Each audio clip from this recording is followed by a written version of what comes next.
I never expected my Tuesday morning caffeine fix to completely destroy my world. The rain was doing that typical Portland thing where it's not quite drizzling but not really stopping either, just kind of hovering in the air like it's thinking about it.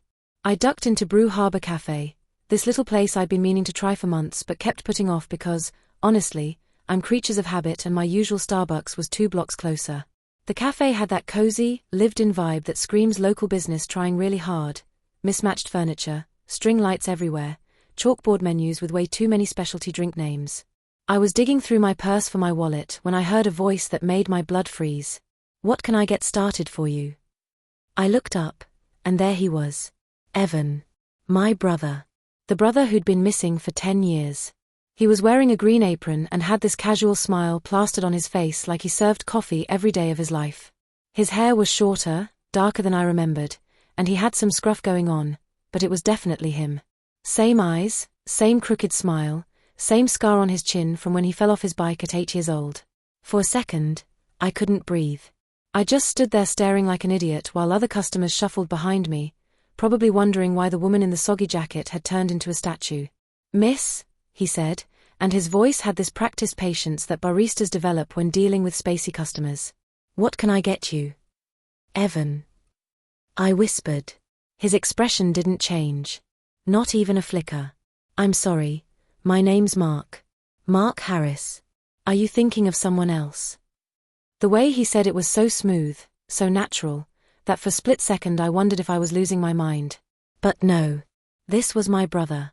The brother I'd spent 3 years in therapy talking about. The brother whose disappearance had nearly killed our mother. The brother I'd hired 2 different private investigators to find. And he was pretending he didn't know me.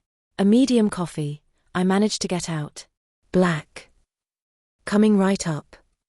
He turned away to pour the coffee, and I noticed a small tattoo on his wrist that definitely hadn't been there before, some kind of symbol I didn't recognize.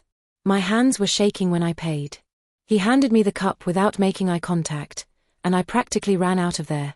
I sat in my car for 20 minutes, just staring at the cafe windows, watching him work. He moved around behind the counter like he belonged there, chatting with co-workers, wiping down surfaces. Normal. Completely, terrifyingly normal. 10 years. 10 fucking years our family had been wondering if he was dead or alive, and he'd been making lattes in Portland. That night, I couldn't sleep. I kept thinking about Mom's face at his funeral, except we'd never actually had a funeral because there was no body, no proof he was dead. Just a missing person case that went cold after 6 months when the police ran out of leads. I remember the last time I saw him. It was Mom's 50th birthday party. We were all gathered at the house. Me, Evan, our parents, a handful of aunts and uncles. Everything seemed normal until Evan got a phone call around 9 o'clock. He stepped outside to take it, and when he came back in, his whole demeanor had changed. He was twitchy, kept checking his phone, barely participated in conversations. Around 11, he said he had to leave early. Work thing, he'd said, which was weird because he was between jobs at the time. He hugged Mom goodbye, and she made him promise to come over for dinner that weekend. We never saw him again. The police found his car abandoned at a Walmart parking lot 3 days later. His apartment was cleared out, clothes gone, important documents missing, but no signs of a struggle. It was like he'd just evaporated. But now I knew better. He hadn't evaporated. He'd run. The next morning, I went back to the cafe. I told myself I just needed to be sure, needed to get another look, but really I think I was hoping yesterday had been some kind of stress-induced hallucination. It wasn't. Evan was there again, working the morning shift. This time I ordered a latte and sat in the corner, pretending to work on my laptop while watching him. He seemed to know every regular customer by name, had this easy rapport with his co-workers. One of them, a girl with purple streaks in her hair, kept finding excuses to work near him. The way she looked at him made it pretty obvious she had a crush. I stayed for 2 hours. He never looked in my direction, not once. When I finally left, there was a note tucked under my windshield wiper. "Stop looking for me. My hands were shaking so badly I could barely get my keys in the ignition. I'm a freelance journalist, which means I'm naturally nosy and have way too much free time to obsess over things. Over the next few days, I threw myself into research mode. I created fake social media accounts and started digging into Mark Harris's digital footprint. It was surprisingly robust. Facebook, Instagram, LinkedIn, all dating back about 2.5 years. The photos were carefully curated, showing a guy who liked hiking, craft beer, and indie music. He had check-ins at local restaurants, tagged photos at Portland events. Someone had put a lot of effort into building this identity. But the deeper I dug, the more inconsistencies I found. His employment history was thin, just the coffee shop and one previous job at a warehouse that had conveniently gone out of business. His address was listed as an apartment complex in North Portland that I'd never heard of. No college information, no family photos, no posts from anyone who claimed to know him before 2021. It was a ghost identity. A really good one, but still a ghost. I started following him after work. I know how that sounds, but I couldn't help myself. I had to know what he was doing, where he was living, whether he was in some kind of trouble. His routine was pretty consistent. Coffee shop until 4 p.m., then he'd usually grab dinner at one of 3 different restaurants, always paying cash. He lived in a run-down apartment building near the industrial district, the kind of place where nobody asks too many questions as long as your rent check clears. But sometimes, maybe once or twice a week, he'd drive out to the North Portland waterfront after dark. Just sit in his car for an hour or two, sometimes talking on the phone. A couple of times I saw him meet with other people. Quick exchanges, always in shadows, always brief. That's when I started to get really scared. You're not the first person to ask about Mark Harris. Detective Aaron Vega was younger than I'd expected, maybe early 40s, with tired eyes and the kind of mustache that suggested he took himself a little too seriously. I decided to contact the police after the waterfront thing, though I hadn't mentioned the whole "he's my missing brother" angle. I'd just said I was concerned about suspicious activity in my neighborhood. What do you mean? I asked. He leaned back in his chair, studying me. 3 months ago, we got a tip about a guy matching his description. Someone thought he looked familiar from a wanted poster out of Sacramento. We looked into it, but his paperwork all checked out, and the witness wasn't sure enough to press it. My mouth went dry. Wanted for what? Armed robbery. Fraud. There's also a suspected connection to a murder in Reno, but that one's circumstantial. He paused. You mind telling me why you're really asking about this guy? Because most people don't spend their afternoons following suspicious neighbors unless they have a personal interest. I'd prepared for this question, but sitting there in his office, under those tired detective eyes, all my rehearsed explanations crumbled. He's my brother, I said. He disappeared 10 years ago. Vega's expression changed. What's his real name? Evan Jensen. He wrote it down, then looked back at me.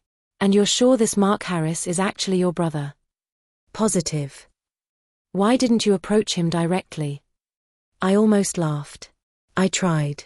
He pretended not to know me. Vega was quiet for a long moment, tapping his pen against his desk. Ms. Jensen, if your brother is who I think he is, you need to stay away from him.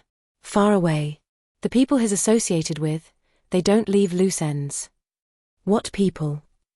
The kind who make problems disappear permanently. I should have listened to Detective Vega. I should have walked away, gone back to my life, maybe even moved to a different city. But I couldn't let it go. This was my brother. The person who taught me how to ride a bike, who let me tag along with his friends when no one else would, who used to sneak me ice cream when I was grounded. He was also apparently a wanted criminal, but my brain was having trouble reconciling those two facts. I decided to approach Lila, the girl from the coffee shop with the purple streaks who was obviously crushing on him. If anyone knew Mark Harris's secrets, it would be her. I waited until she was working alone on a slow afternoon, then struck up a conversation about the coffee, the neighborhood, the usual small talk.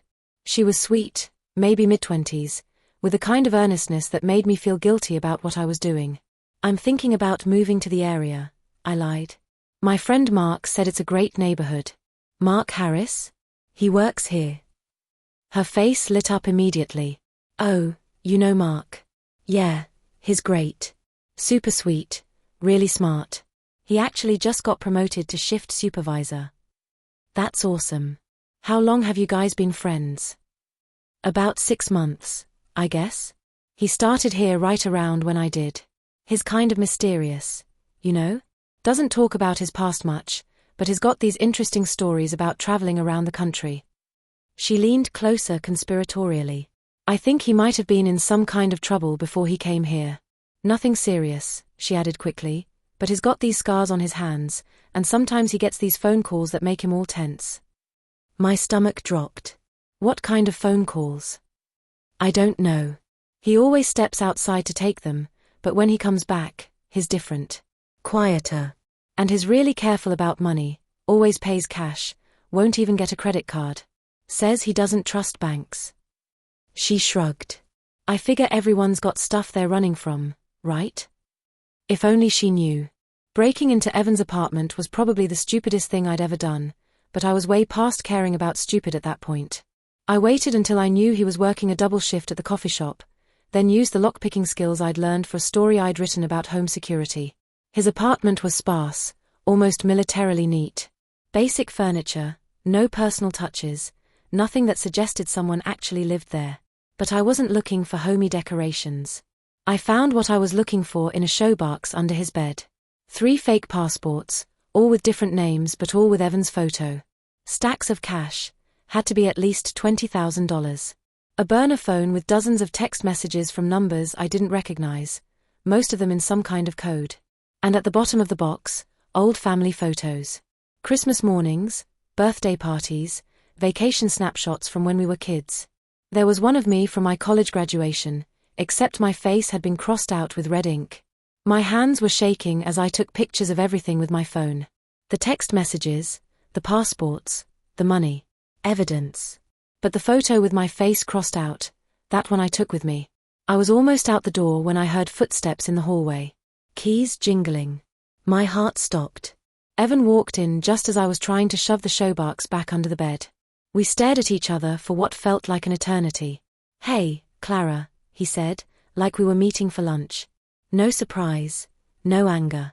Just that same calm, practiced tone he'd used at the coffee shop. Don't. I straightened up, clutching the photo. Don't pretend this is normal. He closed the door behind him, locked it. It's not pretending if it's true. True? Evan, what the hell is true anymore? You've been dead for 10 years. No, he said, moving closer. I've been free for 10 years. Free from what? He sat down on the edge of the bed, completely relaxed. Like we were having a casual conversation instead of a confrontation in his apartment where I'd just been going through his criminal evidence. You remember that night at Mom's birthday party? The phone call I got. I nodded. That was Tony Visconti. Ever heard of him? I shook my head. Big player in Sacramento. Runs everything from loan sharking to human trafficking.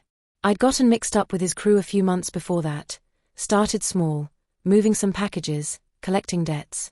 Easy money, you know? My stomach was churning, but I kept listening. But Tony doesn't like small players. He wanted me to prove my loyalty, do something bigger. Said if I didn't, he'd start targeting family members to motivate me. Evan's eyes found mine. Starting with my little sister who was working at that newspaper in Sacramento. The room felt like it was spinning. You were in Sacramento? For about 6 months. Close enough to keep an eye on you, far enough away that you wouldn't accidentally run into me. He smiled, but it wasn't the smile I remembered from childhood. This one was cold. You were so busy with that investigative piece on city council corruption, you never even noticed. I sank into the chair by his desk. So you just left. I disappeared. Made it look like maybe I'd been killed, maybe I'd just run off. Either way, Tony's people would assume I was gone and leave the family alone. Why didn't you tell us? Why didn't you explain? Because explaining would have put you in danger. The less you knew, the safer you were. He leaned forward. It worked, didn't it? You all got to move on with your lives. Move on. I stood up, suddenly furious. Move on? Evan, Mom spent 2 years thinking you were dead. She had a nervous breakdown. Dad started drinking again. I changed my entire career because I became obsessed with finding missing people. For the first time, something flickered across his face. I didn't know about Mom. Of course you didn't know. You were too busy playing dead to check in. We stared at each other.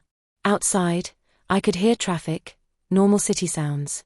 Inside, the silence stretched between us like a chasm. I kept the photos, he said finally. I saw. But you also saw what I did to the one of you. I pulled the photo out of my pocket. My graduation day, my face marked out in red. Yeah. What was that about? A reminder, he said, of what I was protecting. Or who you were running from. His calm mask slipped for just a second. Maybe both. I found the burner phone number in his recent texts. Someone named Rico, asking about the Seattle job and whether the package was ready for transport. The messages were from yesterday. You're still doing it, I said. You're still involved with these people. Evan's jaw tightened. It's not that simple. It never is it? I backed toward the door. How long did you think you could keep this up? Playing coffee shop employee by day, criminal by night. As long as I needed to. And Lila? Does she know? Lila doesn't know anything. Right. So when you disappear again, she just gets to wonder what happened to the mysterious guy she was falling in love with. Something dangerous flashed in his eyes. You don't know what you're talking about. Don't I? I held up my phone. I've got pictures, Evan, of everything in that box. The fake passports, the money, the text messages. I know exactly what I'm talking about. He stood up slowly. Clara. I'm done protecting you. Clara. I'm calling Detective Vega when I leave here. Clara, listen to me very carefully. His voice had gone completely flat. You need to forget you saw me. Delete those photos. Go back to your life and pretend this never happened. Or what? Or you'll end up just like Tony Visconti did. The words hit me like ice water. What happened to Tony Visconti? Evan smiled, and it was the most terrifying expression I'd ever seen on another human being's face. He stopped being a problem. I ran. I literally ran from that apartment, down the stairs, through the lobby, into my car. My hands were shaking so badly I could barely start the engine. My brother had just confessed to murder. Maybe not in so many words, but the implication was crystal clear. Tony Visconti, the crime boss who'd been threatening our family 10 years ago, was dead. And Evan was responsible. I drove straight to the police station. Detective Vega listened to my story without interrupting, occasionally taking notes. When I showed him the photos from Evan's apartment, his expression grew grimmer. Ms. Jensen, I need you to understand something. If your brother is responsible for Tony Visconti's death, he's not just a small-time criminal anymore. He's a killer who's been operating under false identity for years. The people he's working with now, the activities he's involved in, this is serious organized crime. So arrest him. We will. But I need you to stay completely away from him until we do. Don't go to that coffee shop, don't try to contact him, don't even drive through that neighborhood. I nodded. I mean it, Clara. Men like your brother, they don't leave loose ends. And right now, you're the biggest loose end in his life. I should have listened to Vega. I should have gone home, locked my doors, and waited for the police to handle it. Instead, I found myself parked outside Brew Harbor Cafe at 6 a.m. the next morning, watching Evan unlock the doors and flip on the lights. I told myself I was just making sure he was still there, that he hadn't run again. But really, I think I was hoping to catch one more glimpse of the brother I remembered, the one who existed before everything went wrong. He looked so normal, setting up the espresso machine, arranging pastries in the display case. When Lila arrived for her shift, he smiled at her the same way he used to smile at me when we were kids, genuine, warm, protective. Maybe that's what broke my heart the most. He was still capable of caring about someone. He just didn't care about me anymore. I should have listened to Vega. I should have gone home, locked my doors, and waited for the police to handle it. Instead, I found myself parked outside Brew Harbor Cafe at 6 a.m. the next morning, watching Evan unlock the doors and flip on the lights. I told myself I was just making sure he was still there, that he hadn't run again. But really, I think I was hoping to catch one more glimpse of the brother I remembered, the one who existed before everything went wrong. He looked so normal, setting up the espresso machine, arranging pastries in the display case. When Lila arrived for her shift, he smiled at her the same way he used to smile at me when we were kids, genuine, warm, protective. Maybe that's what broke my heart the most. He was still capable of caring about someone. He just didn't care about me anymore. My phone rang. Detective Vega. "We're moving in this afternoon," he said. "We got a warrant for the apartment, and we're coordinating with federal agents on the organized crime angle." "Where are you right now?" "Home," I lied. "Stay there. This could get messy." But I couldn't stay home. And I couldn't leave the coffee shop. I sat in my car for another hour, paralyzed by indecision, until I saw the police cars. 3 unmarked vehicles, plus 2 patrol cars as backup. They moved fast and efficiently, surrounding the building, blocking exits. I watched through the cafe windows as Detective Vega and 2 other officers entered. Customers looked confused, then alarmed. Lila dropped a coffee cup. And Evan just stood there behind the counter, hands visible, that same calm expression on his face. He didn't resist when they cuffed him. He didn't shout or protest his innocence. He just let them read him his rights and walk him toward the door. But as they passed the front windows, his eyes found mine. He looked right at me, sitting in my car across the street, and smiled. It wasn't angry. It wasn't hurt. It was just knowing. Like he'd expected this. Like maybe he'd even wanted it. The arrest made the local news. Wanted fugitive arrested at Portland coffee shop. They used his mugshot from the Sacramento case, so he looked younger, different. The story mentioned that he'd been living under false identity for several years, that federal authorities were investigating connections to organized crime rings in multiple states. They didn't mention that someone had tipped them off. They didn't mention me at all. I drove past the coffee shop a few days later. It was closed, yellow police tape across the door. There was a handwritten sign in the window, temporarily closed due to unforeseen circumstances. Lila was probably devastated. All those co-workers who'd thought they knew Mark Harris were probably questioning everything. The regular customers who chatted with him every morning about the weather and local sports were probably wondering how they'd missed the signs. Just like our family had wondered, 10 years ago. I started seeing a therapist again. Dr. Martinez specialized in family trauma, which seemed appropriate. She had a lot of questions about guilt and closure and forgiveness.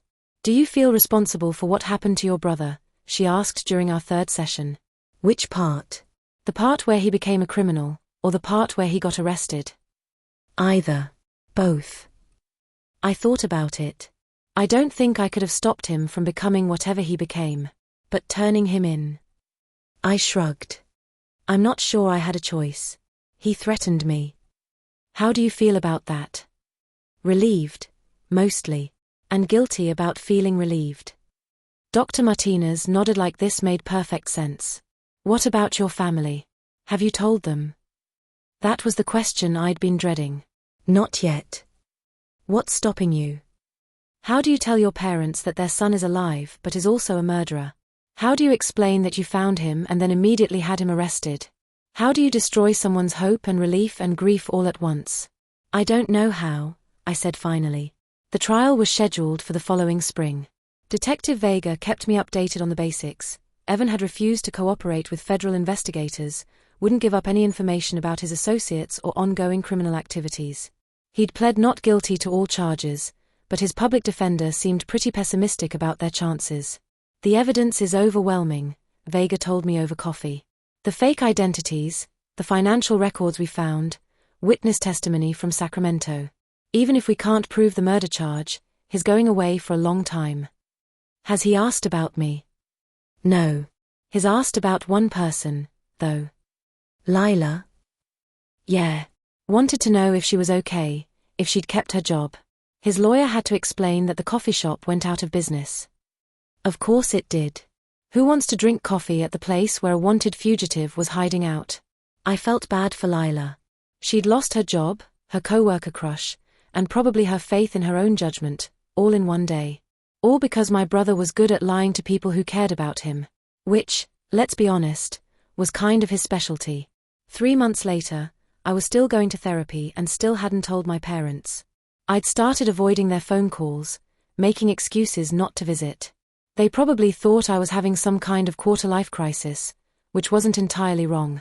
I was working on a story about wage theft in the restaurant industry when I found the envelope. No return address, just my name and address in block letters. Inside was a single photograph. It was me, sleeping in my bed. Taken from inside my apartment. My blood turned to ice water. I called Detective Vega immediately. He's in county lockup awaiting trial, he said when I described the photo. There's no way he could have. Then someone else took it. Silence on the other end of the line. Detective. I'll be right over. He arrived with 2 other officers and a crime scene photographer. They dusted for fingerprints, checked my locks, examined the envelope for DNA evidence. Nothing. Ms. Jensen, Vega said as his team packed up their equipment, I need you to think very carefully. Is there anyone else who might want to intimidate you? Anyone connected to your brother's case? I shook my head. I don't know anyone connected to his case except you. What about his associates? The people he was working with? I don't know who they are. But even as I said it, I remembered the text messages on his burner phone. Rico, asking about the Seattle job. Other names, other numbers. People who were probably wondering why their reliable partner had suddenly disappeared. People who might blame his sister for tipping off the police. I think you should consider relocating temporarily, Vega said. Just until we figure out who sent this. Relocate where? Away from Portland. Somewhere safe. I looked around my apartment, my books, my plants, my life. Everything I'd built since leaving Sacramento, since starting over. He's still destroying my life, I said. Even from jail. Detective Vega didn't argue with that assessment. I'm writing this from a hotel room in Seattle. It's been 2 weeks since I found the photograph, and I've been looking over my shoulder ever since. Every knock on the door, every phone call from an unknown number, every stranger who looks at me twice on the street. The police haven't found who sent the photo. Detective Vega thinks it might have been a scare tactic, someone trying to intimidate me before the trial. He's assigned a patrol car to drive by my apartment twice a day, but that doesn't help me sleep any better. I finally called my parents yesterday. Told them everything. Mom cried for an hour. Dad just kept saying I don't understand over and over again. They're driving up next weekend to see me, which is both a relief and terrifying. I'm not sure they'll ever look at me the same way after this. You did the right thing, Mom said before we hung up. But she sounded like she was trying to convince herself as much as me. Did I? I honestly don't know anymore. Part of me wonders what would have happened if I'd never walked into that coffee shop. If I'd stuck with my usual Starbucks, if the rain hadn't driven me to try somewhere new. Evan would still be making lattes and flirting with Lila. I'd still be going to therapy once a week instead of twice. Our parents would still think their son was dead, but at least they'd have peace. Instead, I opened a door that should have stayed closed, and now everyone's life is worse. The trial starts in 6 weeks. I'll have to testify, which means I'll have to see him again. Look him in the eye and explain to a jury why I turned in my own brother. I keep thinking about that last smile he gave me when they walked him out of the coffee shop. Like he'd been expecting it. Like maybe, on some level, he'd wanted to be caught.